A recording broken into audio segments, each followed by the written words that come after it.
Welcome to the Fresh Start Family Show. I'm your host, Wendy Snyder, powerful parenting educator and family life coach.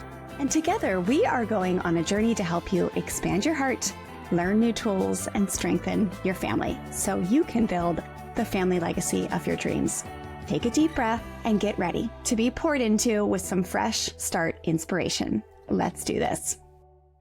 Hello, families, and welcome to a new episode of the Fresh Start Family Show. I'm your host, Wendy Snyder, powerful parenting educator and family life coach. And today I have Terry with me. Welcome to the show, Terry. I'm her wingman. Yes, you are my wingman, my best friend, my better half. Babe, we're going on 25 years, by the way. We're in just a few months, 25 years of marriage, 30 years together. Look at that. You're my everything. But you are so much fun to have on the show. And today we're going to talk about why powerful parenting. Why? Why would a family look at this body of work or this type of parenting system, hopefully as young as possible? We always say it's never too late in this work, whether you have teenagers or you could even be someone who has adult kids and decide one day that you want to change the way you influence them, the relationship you have with them, how you work through struggles and challenges and all the things. But we always pray that people find this work as early as possible. So why would a family want to choose to learn these tools, as we say, expand your heart, learn new tools, strengthen your family, and really adopt a powerful parenting system? So that's what we're going to be talking about today. I love it. And maybe you can start us off, Terry, with kind of what your idea was for this episode as far as like resetting the table. Since, I don't know, we get into like a lot of deep discussions. And as the Fresh Start Your Family book comes out, we've been diving into like certain chapters of the Fresh Start Family yearbook, which, by the way, is available for pre-order, freshstartfamilyonline.com/pre-order. So many fun bonuses. We just dropped a new one last week. So many great bonuses when you pre-order. But with the book dropping, we have been diving into these little chapters and having these like discussions. And sometimes we go really deep with them. But today you had this idea to kind of go like top level. So speak to that, please. Well, we're being introduced to so many new people, especially through the book coming out, Fresh Start Your Family, as Wendy said. So I just think it's good just to imagine like you guys are just walking in the door for the first time.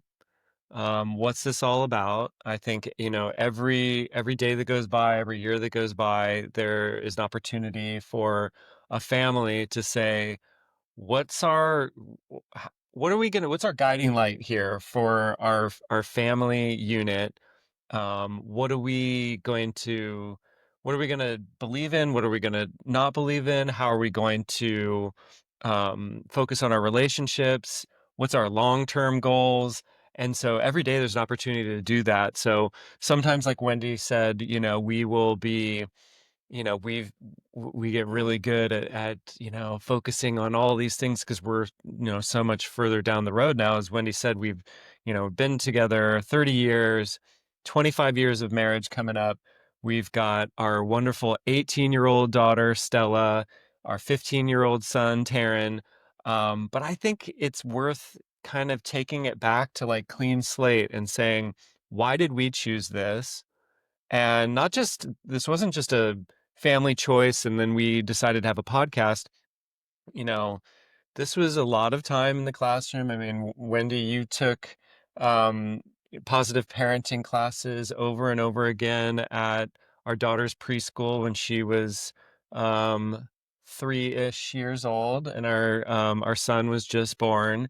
And then I dove into the work so that we would be speaking the same language. We got my mom in there, and so I think it'd just be worth sharing of like, if you guys are in that season of life where you're looking around at like, how are we going to do this thing called life with kids and family? Why did we choose this? And like Wendy said, it doesn't have to mirror our exact look where it was a 3-year-old and a newborn. It could be you have 2 teenagers, you have 1 teenager. It could be family life looks like a lot of different things. You could be a step parent that's just walking into being a parent for the first time. I think this is all just about the learning the language of relationships and with the hopes also that what you do in your home is also what you're going to radiate out into the world. And we all know the world needs some light out there. So that's why we're here. Let's just talk Yeah. about why we're here and why might you want to pick up this book?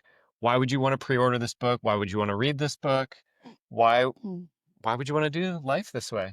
Yeah. And I love the term you used when you said, let's reset the table for all of our listeners, our community members, and help everyone get back to the basics, so to speak, of like what like what are we believing here? What's the Kool-Aid Fresh Start Family is serving up? Well, let's go all the way back because I think we assume a lot.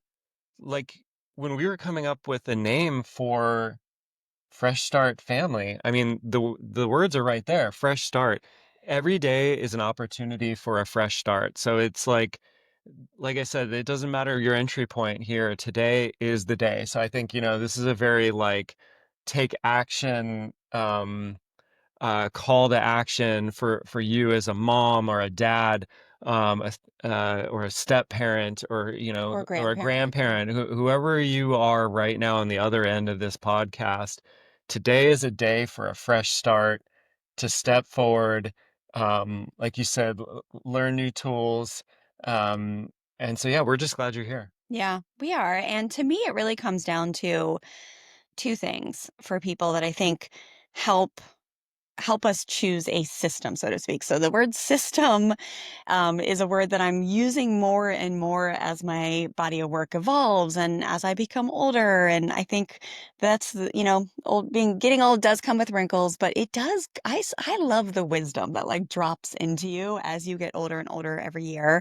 And I'm starting to just see the world through the lens of systems. So when someone is like early in their parenting journey and they're like trying to decide, oh, what am I going to choose? Like, what do I believe in when it comes to sleep training? Or how am I going to get my kid to listen? Right. And we remember those days where someone would just be like, you should read this book. You should try this. Right. And we have some friends who would like hand us these books, whether it was like, how are you going to keep your kid on a schedule? Like, it was all based on belief systems. And now that I get older, I'm like, holy smokes, it's all the same. It's all basically belief systems around, are you going to choose to have a power over system or a power with system? So yeah, I just use the word system so much now, but it's like it comes down to two things, values and then also results. So as I've built this organization now over the last 8 years, when you are an entrepreneur and you love what you do, of course you want to find new families, right? You want, as I said, when I founded this organization and when I decided to go online with my work, I wanted to preach this message from the mountaintop. I wanted as many people as possible to understand they were truly at choice with how they choose to raise their human souls. And so in order to do that, of course, you've got to learn all these new ways to reach people and what's going to help people say yes to like stepping into a classroom or picking up a book or requesting it at their library and actually doing the work, right?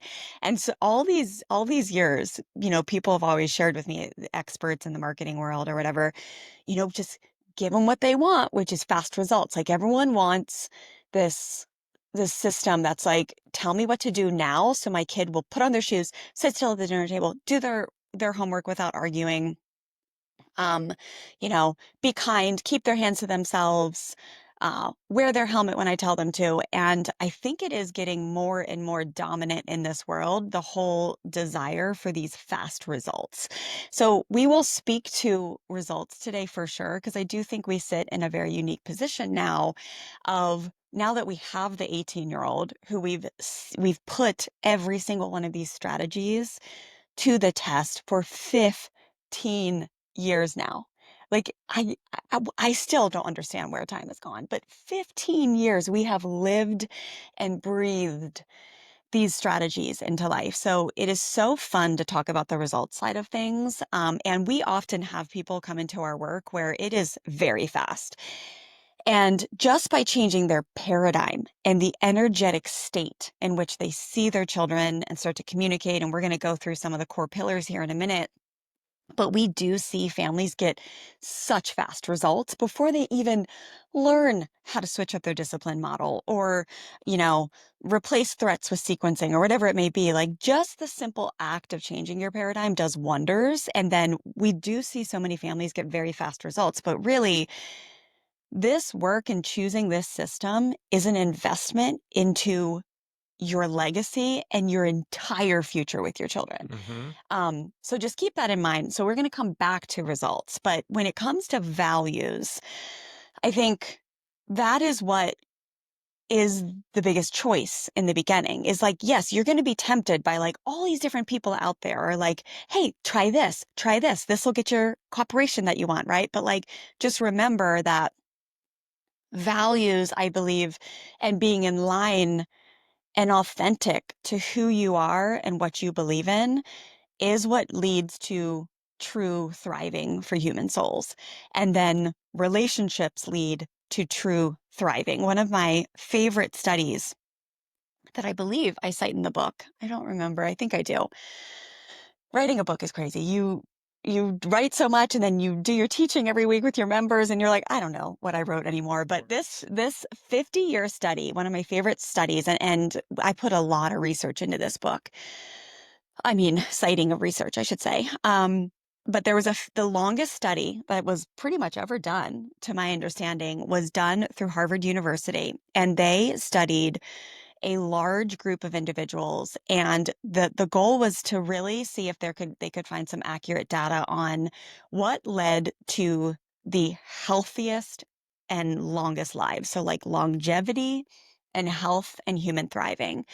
And in the end, when they wrapped this 50-year study, and they studied all different types of people, right?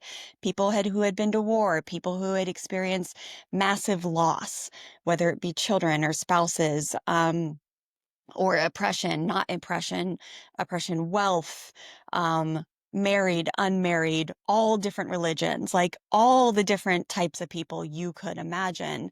But the ender bender of the study was that it was the value or the health of their relationships that led to the longest lives and longevity and health. Mm, So I I thought want that some of was that. it was so interesting because there's a million things you can do to try to be healthy and live a long life. Mm-hmm. But that study proved that it was actually how strong your relationships are. And to me, that means your ability to work through conflict without overpowering or dominating someone, because we know that never works. Um, the ability to make amends, take responsibility for your part of the dance, lead with like true integrity. And like when you're in a partnership, whether it be with kids or your spouse, but take turns leading and truly finding unconditional love in the people around you to like create safety and belonging, where people truly feel like they belong and they are safe. And you create ecosystems in your relationships where everyone can contribute and everyone can feel valuable and all these things. So I say that because it that comes down to that first initial thing of what kind of values are you going to base your life on? And I would think that most people want to have strong relationships. And then it comes down to, okay, what system is going to create the strongest relationships in your life and also help you get the results that you want, which, let's be real, we all want cooperation. We don't want to go through life every day with our children, whether they're 3 or 13, feeling like everything is a battle, feeling like you're having to do everything and somebody else isn't, right? So let's go backwards now and let's just kind of lay the groundwork of what are the pillars that this body of work, when I say powerful parenting, so the book Fresh Start Your Family, Powerful Parenting to Restore Peace in Your Home, what creates a powerful parenting system? And there are 4 pillars. The first one is the idea of paradigm shifting and just seeing children as human souls who are communicating and understanding the psychology underneath of all human behavior, and understanding that that means that we all have core needs: the need to belong, the need to feel powerful, the need to feel valuable, the need to feel unconditionally loved. And when those needs are not met, we will go get them met somehow because it is such a basic human need to get those needs met. So that's where you see some people in life getting those needs met. For example, the need to feel powerful. They get them met in very unhealthy ways. Other humans that you might come into contact with, they've learned how to get those needs met in very healthy ways that lift themselves up and lift others up. And so one of the base teachings that we do in that first pillar of the understanding when you're creating this type of system in your family legacy is the belief system that a misbehaving child equals a communicating child equals an empowered parent who can work through challenges with grace and dignity and connection and firm kindness. And that is very different than the old school inherited belief system, which is a misbehaving child equals a bad child equals a bad parent. So that's where like get control of your kid. And if you have a kid that's hitting kids or talking back, then that means you're failing. Right. So that's just kind of like a little teeny bit of that first pillar that we stand strong on in the world of powerful parenting of shifting your paradigm. So you're no longer wearing, this is often an analogy I do when I teach, you're no longer wearing like old scratched up sunglasses where you can like barely see through them and everything is tainted and seems difficult and hard and it's just unenjoyable because life is so difficult to see through scratched old lenses. And instead, you put on a pair of fresh, polarized sunglasses where when you look at the ocean, you can see all the different layers of the sand and the turquoise and the blue and the reef and the fish. And you just start to understand what's actually happening that drives human behavior. So what would you add to that as far as like that first pillar of understanding when you step into this work that it starts with a paradigm shift?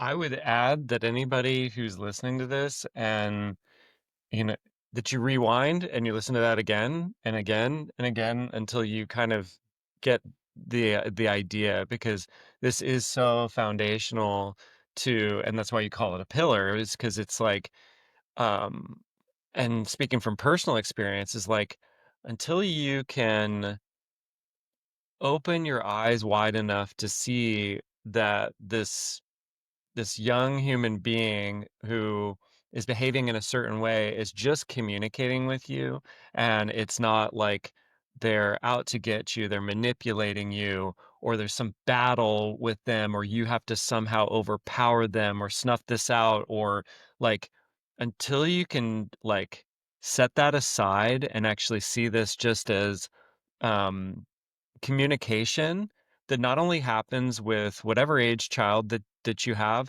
but all human beings. There's grown adults walking around all day long, every day, doing the same thing.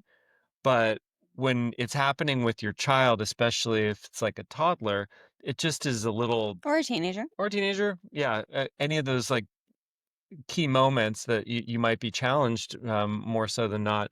It's just communication, and it's just there are things that are lying beneath the surface, and you just have to ask yourself, um, do I care enough and am I patient enough to understand what's lying beneath all of this? Am I ready to evolve and grow myself? I would assume it's a yes, yes, yes, and yes. But if you find yourself in a firm, fixed position where things aren't going your way and you're just trying to white knuckle it, um, I've got a newsflash for you. I don't think things are going to get better for you. Mhm. I don't think you're going to grow. I don't think the behavior of your child is going to get much better. If you do have a tactic that makes it better right there in that instant, I don't know that it's a long-term sustainable thing. And that's what we found with, um, having this paradigm shift or looking at things differently from the very beginning allows you to look at not just the short term, but this long-term goal of you've had kids, assuming, that you want to have a lifelong tight relationship with them. You want to be respected not just because you said something, but because they just inherently respect you because they know you and they love you and they've seen you for your true self and you've seen them for their true selves. And when you realize that, I think that's when the paradigm shift actually becomes like you're like, oh, I'm on board. I'm on Yeah. board. So yeah, I would say if this is abstract at all, l- rewind, listen to what Wendy has said again. Of course, we've got, other resources, including a book for you to read Yeah. in depth on this, but um, i- be ready for that and be excited about it, for this, what we call this paradigm shift, because it changes everything. Yeah. It's like seeing things in a whole new way. Like you had the sunglass analogy, but it's just like, um, Because the conditioning is so thick, right? yeah, Like it is. learning to assume integrity in children is so new for us. Like we just go, most humans go into parenting like we know best, we know better. We need to make sure we shape these human beings. And like it is so wild, especially now that we sit on this mountaintop, so to speak, of that like our children have literally freaking shaped us. Like Oh yeah. I would not be the person I am today if they wouldn't have given me all these opportunities to humble myself, to learn about psychology or human behavior or understand about their needs, how to communicate in a healthier way, which we're going to talk about next, is our next pillar. But like they are just as much our teachers in life as we are theirs. So it's like this beautiful co existence. What is that word when like one animal depends on the other to like live off each other? Symbiotic Symbiotic relationship. Yeah. relationship. Yes. And that is very different than the model that many of us inherited, right? So that this initial pillar that we just talked about, just know that I know it feels like very out of the box when you're just like, dude, bro, as the kids would say. I just want you to teach me, Wendy, like, what do you say when my kid will not get in the car each morning and we're literally 20 minutes late to preschool every day, or they won't stop shaking the baby or blah, blah, blah. It's like, I get it. We all want those, like, just tell me what to do. But the first pillar is the paradigm shift. Okay, Terry, let's go into our pillar number two, which is healthy communication and modeling. So when it comes to communicating and teaching, pillar two inside the book is, and within this body of work, is all about understanding that you have so much power in how you ask for what you want, how you communicate with people in your life. Obviously, we talk so much about kids here, but it's the same. The way you show up in one way is the way you show up in all ways. So it's like you have a belief that like trying to like force someone into submission works in parenting, you're going to do the same thing in your work, or with your neighbors. Like it's all the same. Um, and and so we learn how to ask for what we want and just communicate differently, right? So one of the biggest examples that's very easy and tactical to give, we've recorded a podcast on this one before, is moving away from thinking that threats is an effective way to get what you want, right? And so with kids, the example is like, if you don't listen, you're going to get your iPad taken away. That's the number one thing that we see parents doing these days in the world of technology. So just remember that if you're using the words if, Then, then, yeah. that's your little like flag to go up. If you're using that, And that's it's a so culturally conditioned now that people just think like, duh, that's what you do. What else would you do? And it's like, just so you know, you are creating a power over system. Your kids will rebel against it. They will revolt against it eventually. Eventually. But then like I see it with neighbors too, right? So like we just had a situation like, and what I'm trying to say is like literally when you learn this stuff, your whole life will change because just last week we had a situation with a neighbor where outside our back window, their truck alarm kept going off, and they're new to the neighborhood. They just moved in as a roommate with our other neighbor who's been there forever. But Terry, the way you handled it was so beautiful. You went over, you left a really kind note with your name and number, but you were very firm with like, "Hey, here's three ideas to how to make this stop happening because we cannot be woken up in the night four times and this keeps happening. Like we are dying." But you were so firm and kind.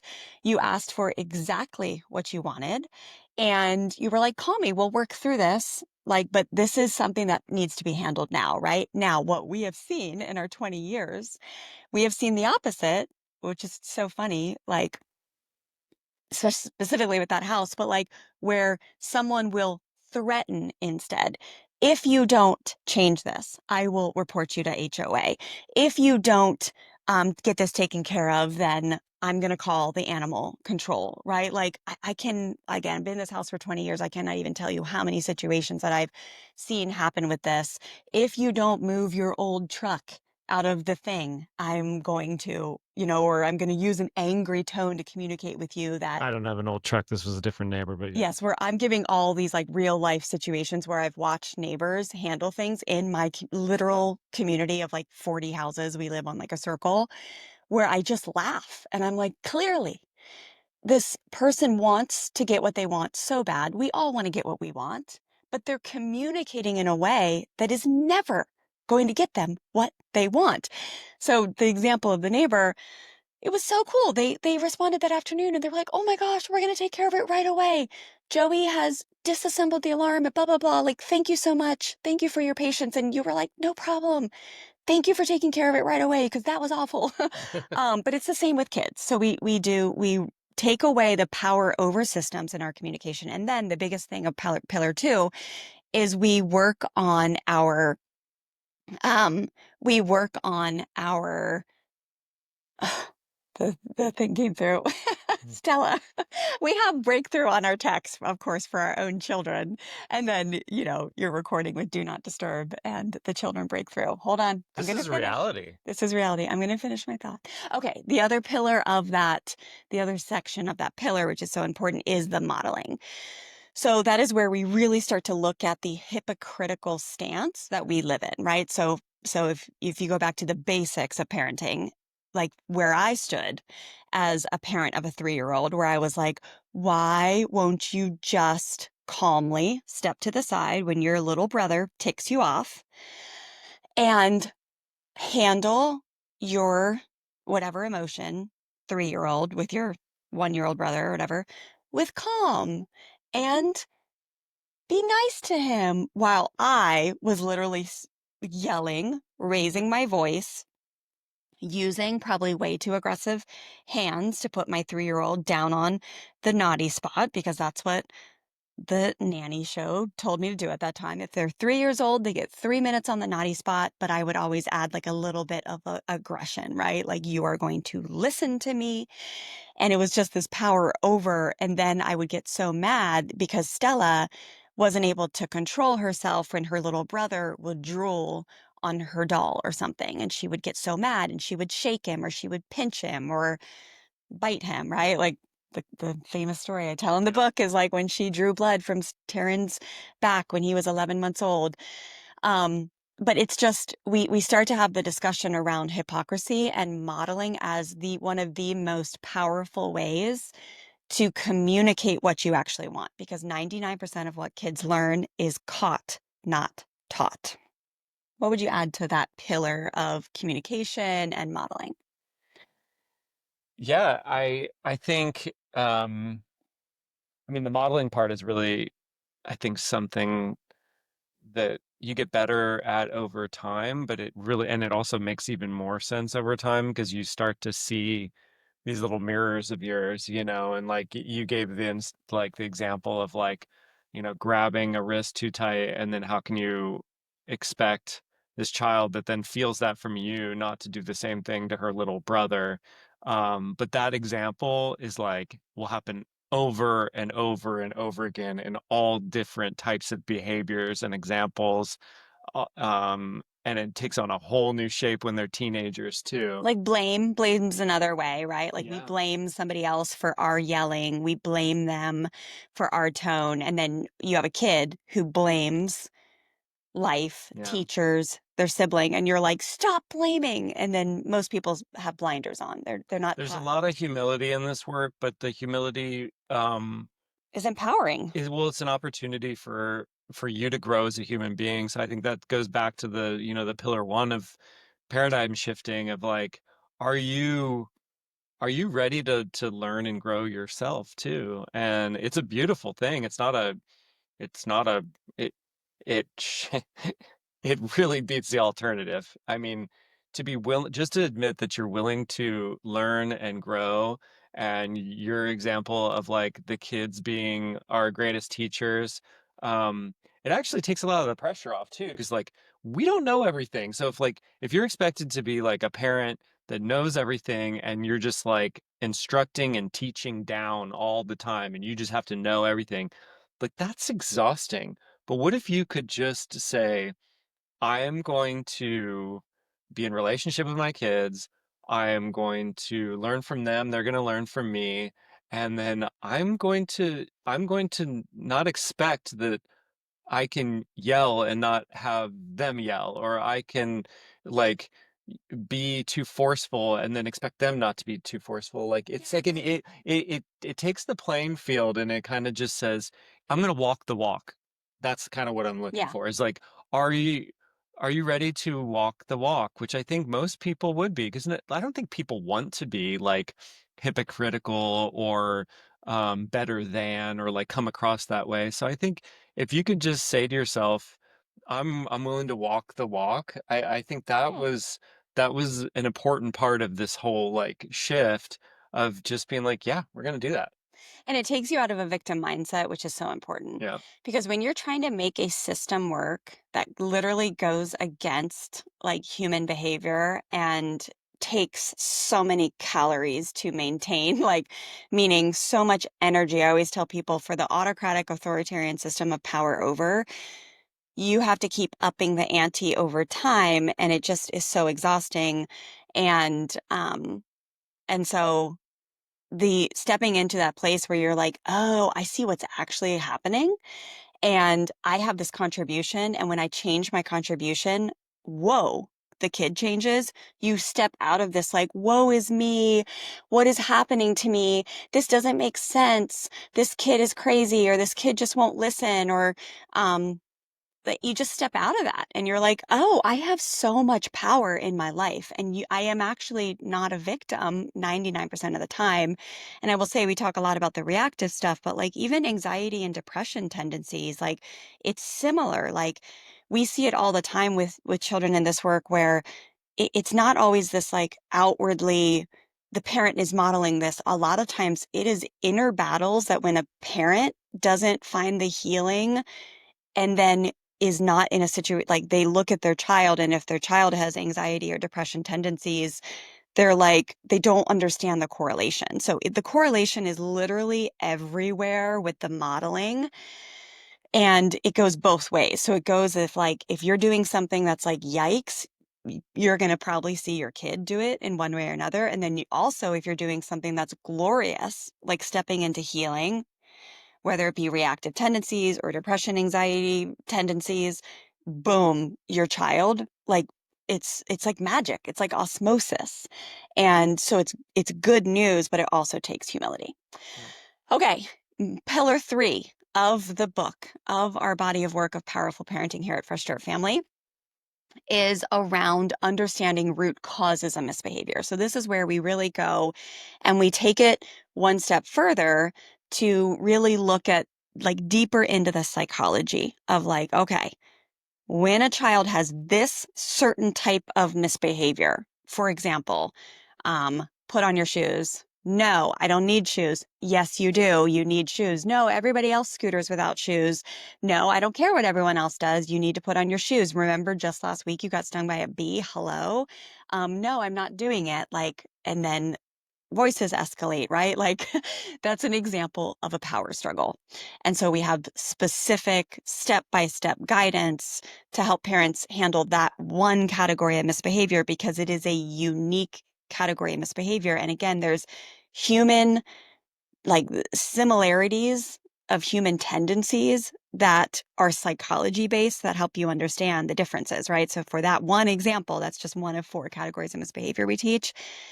For that one example, we say a child who is engaging in power struggle behavior has the mistaken belief that in order to feel powerful, I must overpower others, often because that's what's been modeled to me. So they engage in a power struggle because it is feeding their need to feel powerful in one way or another. And so we start to educate a parent on how can you help your child feel powerful in a different way. Mm. And then that comes along with Yeah. helping a parent understand how to feel powerful handling conflict in a different way. Because once you get well versed with handling conflict, for example, peaceful conflict resolution is one strategy that we teach within this pillar of the body of work, to get what you want without overpowering another human. It feels so freaking powerful. It is like the best feeling in the whole wide world. Like I imagine Nelson Mandela in prison for 30 years in South Africa, for awful, no good reasons. And he came out and his like famous line that he said was like, if I didn't forgive them, then I would have been the one who was still captive. And so he went into a long season of reconciliation efforts with the government of South Africa. And in the end, there was making amends, there was repair, there was forgiveness, there was firm, kind, asking that like for the people to come together to kind of demand a new way.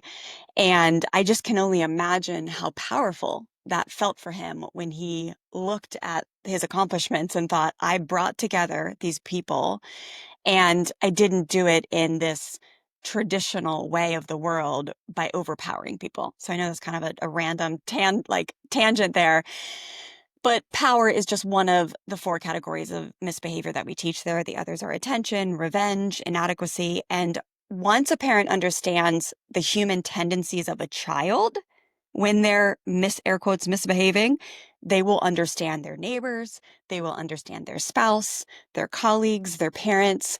Everything just starts to make so much more sense when you understand what is happening for a human inside of themselves, what needs are they trying to get met when they display that behavior, and what can you do on the other side to solve the problem, influence their behavior, but do it in a way that is effective and filled with connection versus trying to change them through guilt, shame, domination, power over, violence, threats. Like that's just the way of the world that we're like, no thanks. Yeah. I think, that's a lot of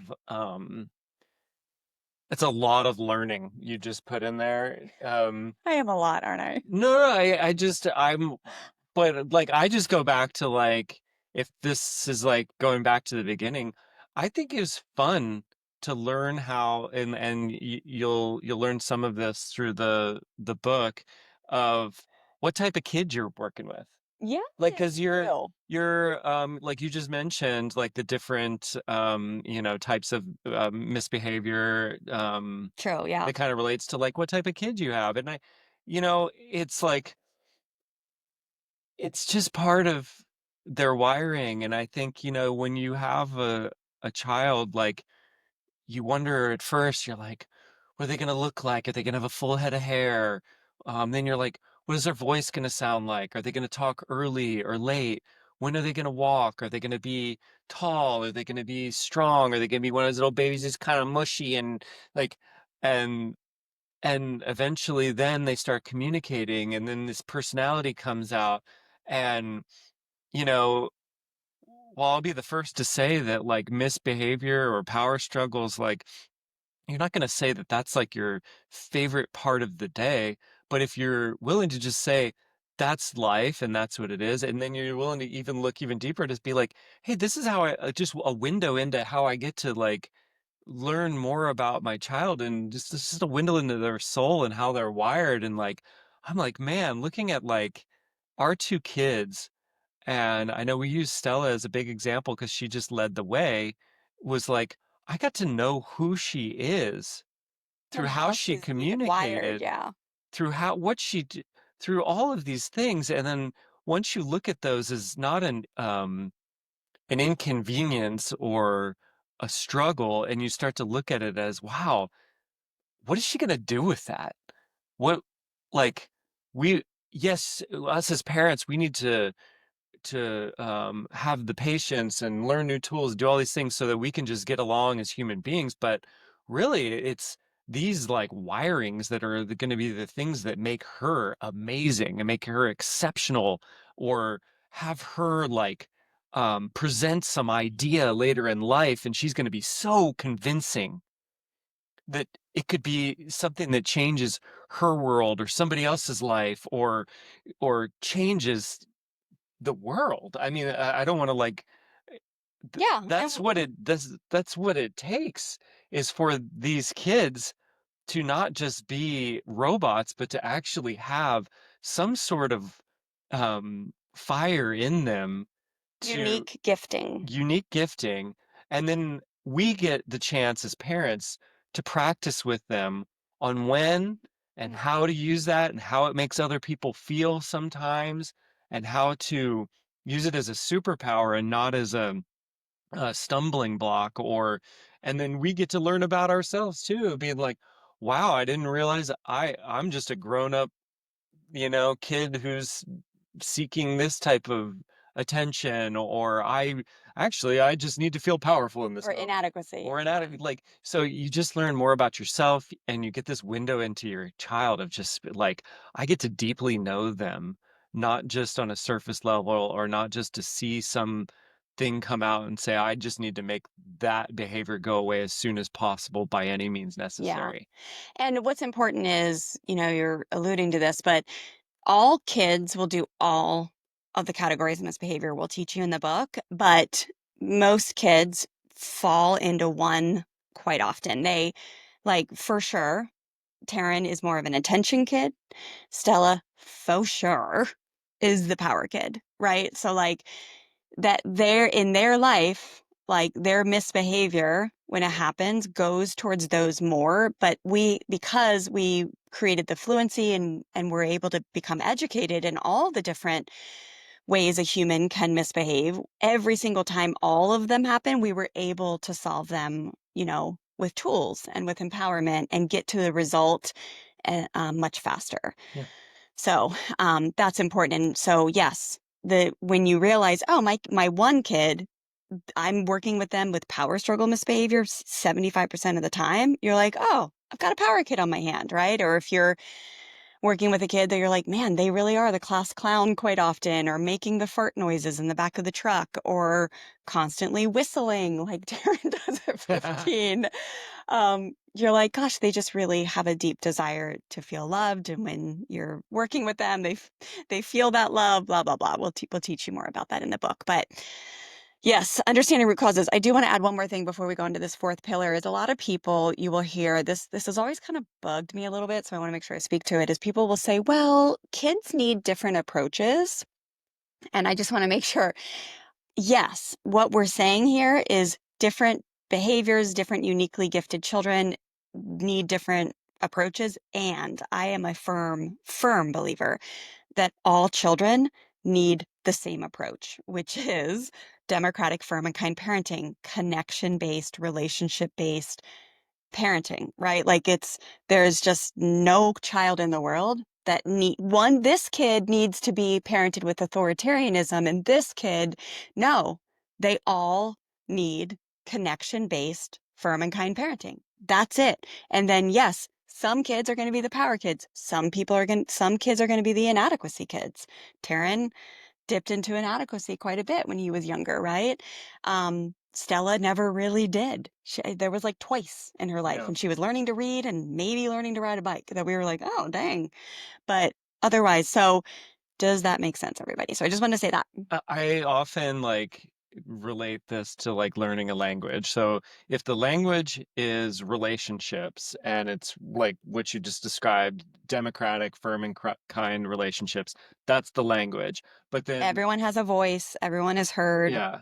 respect, dignity, safety. And then within that, you're going to probably use certain words and certain things for certain situations with a certain child. And you might never like go over into this other side of the alphabet and all these things, but it's like learning that relationship that can serve any and all of these situations. And then it's just like highlighting, okay, what is this specific child like needing, trying to Yeah. communicate in this thing? Oh, okay, I've learned a tactic now within this language that would really work with Yeah. that specific child. And Yeah. that's where the kind of the variation starts to come in. It is so trippy to think about like our own journey. Like Stella basically, I can't even tell you one story where she's dipped into attention misbehavior. And I can't even think of one story where Taryn dipped into revenge. Isn't that interesting? Yeah, it's It's just, interesting. it's so fascinating how, like, just everything we just said, most kids will do all of them, but like, it just, certain personalities are, like, will have a tendency to go in certain directions. And the more educated you are about how that is not a flaw, it is just kind of the tendency of that personality. And we all, as human beings, we're going to have like positive attributes to our unique gifting, and then other things that we've got to like develop the ability to like manage that unique gift or whatever, that wiring, in a way that like brings connection and goodness to the world. Okay. I am getting hungry, so we got to wrap up, babe. Okay. We got How's to, everybody feeling out there? I'm Everybody feeling sorry. good? I'm hungry all of a sudden. Okay. Our last pillar, um, Hungry. of hungry. Yeah. Of powerful parenting is compassionate discipline. So this is the ability to teach important life lessons with grace and dignity and empowerment, like to come beside a human being and say, you made a mistake, which means you're human. Doesn't mean you're failing. It doesn't mean you're bad. It means you're human. And in the parenting world, a lot of mistakes happen because a kid learned how to do that behavior from their parent. But again, back to modeling. We're going to bring everything back to modeling so much, not always, but 99% of the time. And we're going to teach you. We're going to use A, B, C, D, and E tools, which we call the Compassionate Discipline Toolkit, to teach you how to make a different decision tomorrow without feeling bad about yourself. And that is very different than the way most of the world does things, whether you look at the parenting model or the judicial system or, like solving world conflicts between countries. It's it's so beautiful and it is so effective, compassionate discipline. There is so much firmness, there is so much kindness, there is forgiveness, there is patience involved, and there's nervous system regulation involved. Like it is just so beautiful. So yeah, step by step, how to literally fully dissent from a punishment system and step into the ability to hold your kids accountable, teach them that mistakes are simply opportunities to learn. Failure is just unfinished success. And that is how life works. Like we quite literally, as human souls, are designed to learn through failing. That's why when you have a baby and they learn to walk at 11 months old or a year, we just had the cutest baby on our steps, by the way. That couple at the beginning of the Yeah, neighborhood with a Cocker they got a Spaniel. walker now. Oh my gosh, he is so cute. His name is Leo. I'm like dying. He's got the chubby arms.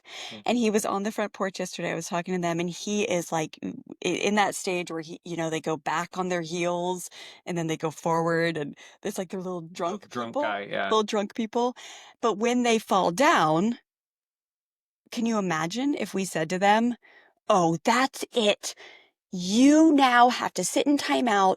You like, what are you thinking? You don't fall down. In this world, we walk. We do, like, oh, no, no, to a baby, we say, like he was sitting there talking to me and trying to come up and see our husky in the door. And he fell down. And of one of the first words humans learn. Can you guess, Terry? Do you remember one of the first words that kids learn when our kids were little? It's the cutest word. It's two syllables. Like, uh-oh? Uh-oh. Yeah. And that was one of Leo's words that he knew Yeah. yesterday, was he fell on his booty, his big diaper booty, and he said, uh-oh. Yeah. And I was like, oh, are you okay? Do you need a hand? And he just pushed himself back up and he started to walk towards the door to see the blue-eyed, majestic, wolf-looking husky. And so it's okay. What did you learn from that? Okay, if you lean too far back on your heels on a hill, gravity will take over. You will fall down, right? But like you can see that we just culture gets a hold of us, and then our kids, by the time they're 3 or 4, it's like it's done. We're done with the compassion and grace. Now Now, fall in line. now you got to feel bad about the falling down. And it's just so sad. And it's like, no, it's such good news that you don't have to make your children feel worse in order to make them behave better. That's one of the most joyous belief systems that we teach families to dissent from believing. And then you just get to see every opportunity as an opportunity to teach. And yes, it is exhausting. Raising human souls is exhausting. Like you're going to spend your entire life teaching, but it is so much more joyful to be in the teacher role than the correctional officer and punisher role. Would you Amen. agree? Yeah. Um, okay. And so last thing that we promised we'd talk about real quick is just the results. So that's kind of the 4 pillars that we walk you through in the Fresh Start Your Family book, Powerful Parenting to Restore Peace in Your Home. That's what every single strategy that we teach here at Fresh Start Family we build on. We have now 150 lessons in our learning library for our members. I mean, we just teach so much strategy here, whether when it comes to setting limits, like the how-to of compassionate discipline, the nervous system rewiring, responding versus reacting, like exactly what to say, the scripts for communication, but all of it rest on these 4 pillars.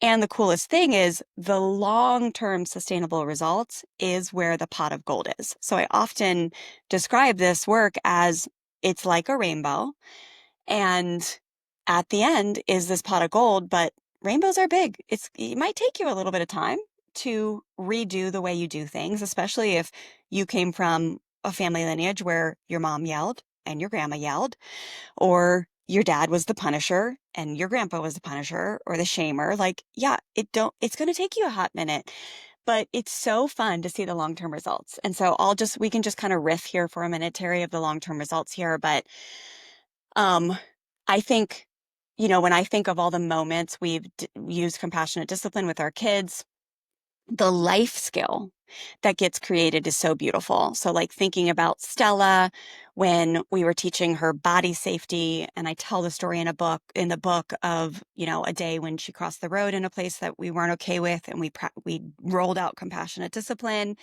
and then it stuck. Like the mistake she had made turned it in compassionate discipline. We watched her year after year be the black sheep in a group of friends. And she wasn't perfect. She made mistakes. I can think of one right now that I'm like, yeah, you went with the flow. So it's not about being perfect, but the grand majority of the time, she was able to say, no, I'm going to put safety first to take care of myself and keep my body safe and out of harm's way over just fitting in and like meeting that need to belong in my teenage years, right? So like the actual lesson sticks, and then you see it play out in real time with your children, right? I can also think of the time Taryn made a mistake where he pushed a buddy, really hurt his arm. We did boatloads of compassionate discipline at age 4. He was 4 at the time. He literally never touched another child again in his life with aggressive hands, right?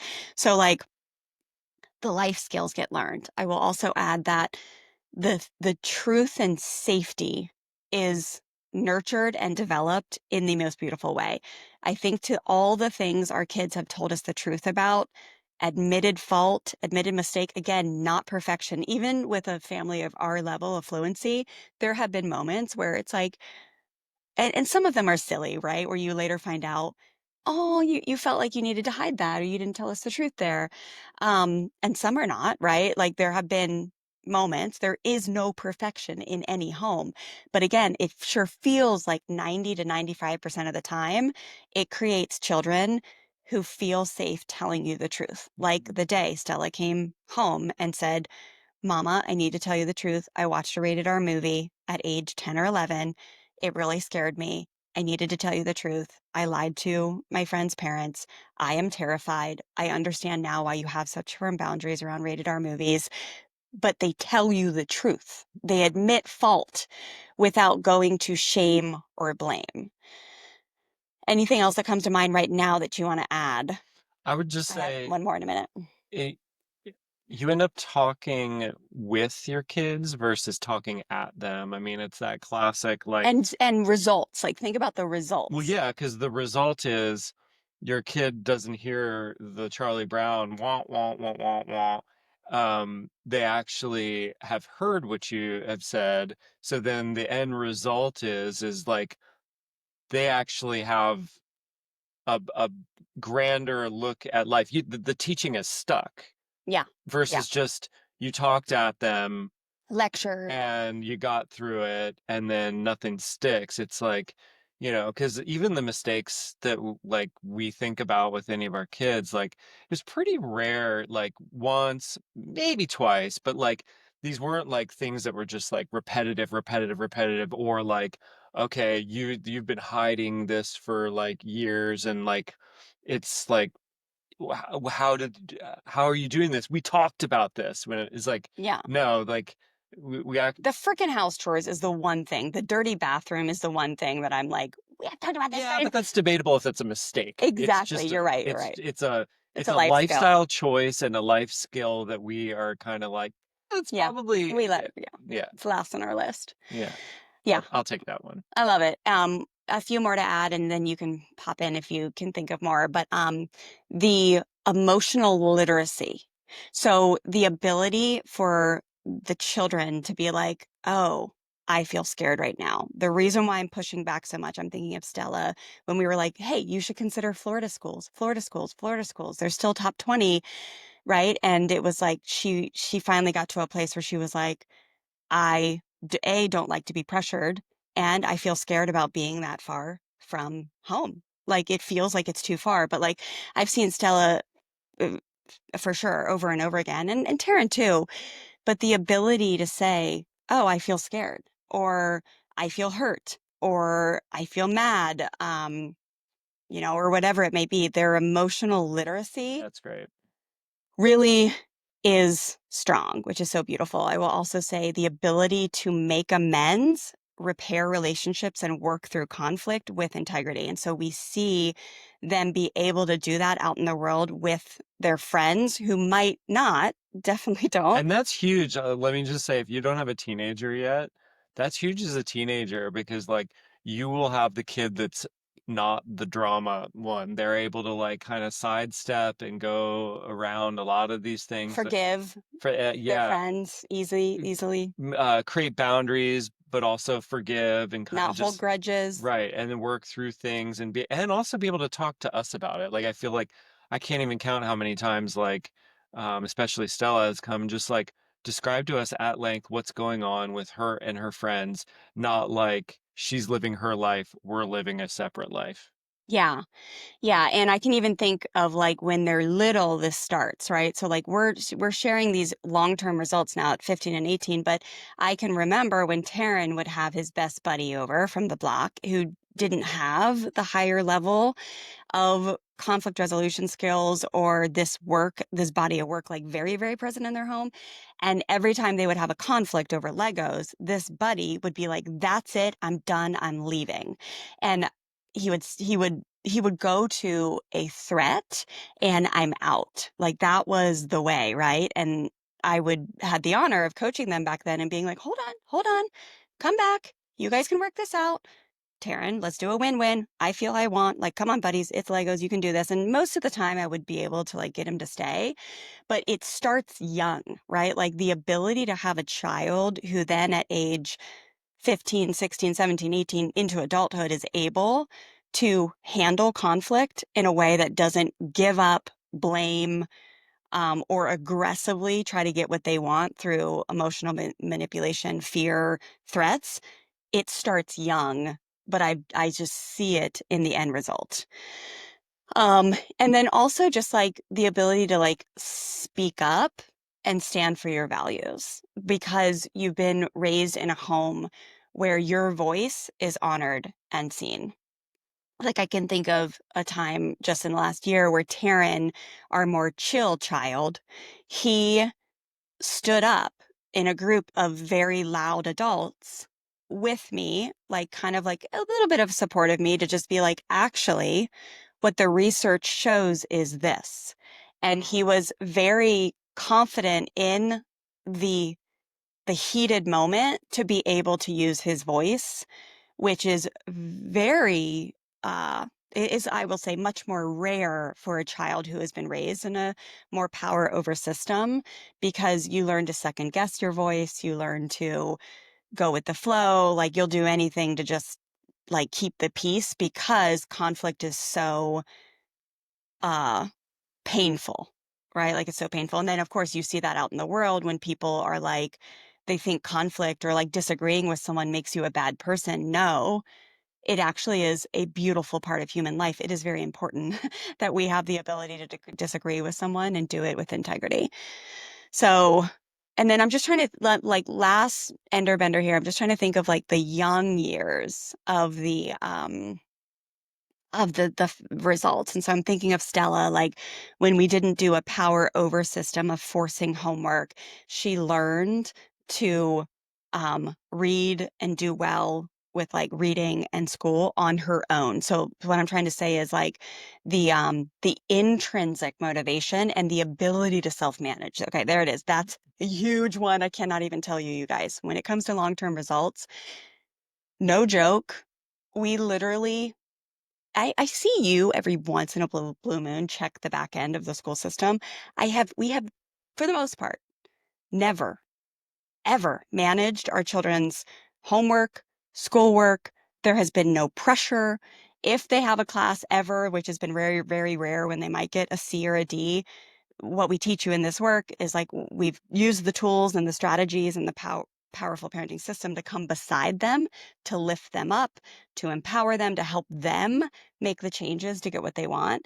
And it has resulted in very self-sustained children who don't need anyone to make them do better. It's like They it's make the intrinsic. decisions and they do the work because they want to, not because they're doing it to please us or because they feel like they have to. And they're not pressured. So a lot of people get into like, my kid doesn't care. And it's like, well, if you've been pressuring them, that's one of the reasons why they don't care. Right. It's a bit of like a power move when you're like, I don't care about what you care about, therefore I'm going to put my feet in the mud even more.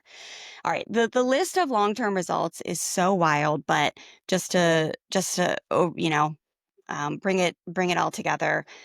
Self-control, intrinsic motivation, um, humility, safety, honesty, telling the truth, the ability to admit fault without believing You something's guys wrong want with any of you, that? How's that sounding? healthy conflict Those resolution, are all great. emotional literacy, Those are amazing. and then also, I put this last because it is the least freaking important, but let's just go ahead and put high achievement in there Yeah. because it is insane what a kid who is empowered and built up can frickin' do with their life. And we've seen Stella execute that. When you take away the pressure and the power over it and just see a kid that has talent with whatever that is, whether that's in coding, a computer, or athletics, or being an artist, or a kid that likes to talk a lot. But when you learn to see the goodness in your child and focus more on filling them up than like making them conform or doing what you want or teaching them to obey, it's beautiful. And that's what we've seen Stella do with like her Division I beach volleyball commitment and now playing for a top 10 team in the nation, which less than 1% of high school athletes reach that goal. So achievement is on the list too, even though it's the least important. Love it. All right, babe. Thank you for listening. Pick up the book, Fresh Start Your Family. Pre-order now. Wendy had the URL earlier, but you can also freshstartfamilyonline.com/pre-order, but anywhere books are sold. Amazon, Barnes and Noble. Bookshop.org if you want to support your local bookshop. If you're like, I do not want to order from those big guys, bookshop.org pulls from um, local places, and all the pre-orders are insane. When you pre-order, you also get invited to the launch team. So if you want to share with your friends and family, we have a special group for that. We have special workshops. We have special support, contests, prizes. It's going to be so fun. And you won't get charged until the book ships. So Yeah, pre-ordering yeah. is just saying I'm in, and it helps authors. So thank you so much for your support. Yeah, and then once this book is live after May 19th, because someone could be listening to this afterwards, just go find us wherever books are sold. Amazon, hopefully Target. We're trying our hardest to get these pre-orders up so we can get in Target. But yeah, we can't wait for you to dig into these four main pillars, understand why you would want to choose a powerful parenting system over the hand-me-down system you might have inherited. Thanks for being with me today, Terry. Thank you. Thanks for Thank you listening, all. guys. See you in the next episode. Bye.